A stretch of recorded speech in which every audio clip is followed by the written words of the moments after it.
तहरीक इंसाफ का इस्लामाबाद में आज़ादी मार्च। मंगला पुल पर कारकुनों को आज़ादी मार्च में शिरकत से रोकने के लिए पंजाब पुलिस की शेलिंग।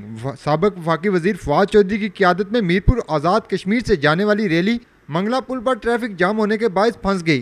चेयरमैन तहरीक इंसाफ की कॉल पर इस्लामाबाद में आज़ादी मार्च में शरीक होने वाले कारकुनों की जहां गिरफ्तारियों का सिलसिला जारी है, वहीं पर साबिक वफाकी वजीर फवाद चौधरी की क़यादत में मीरपुर आज़ाद कश्मीर से निकलने वाले काफिले को मंगला पुल पर रोकने के लिए पंजाब पुलिस की जानिब से रुकावटें लगाकर शेलिंग की गई, जिसके बाद तहरीक इंसाफ का काफिला मंगला पुल पर फंस गया।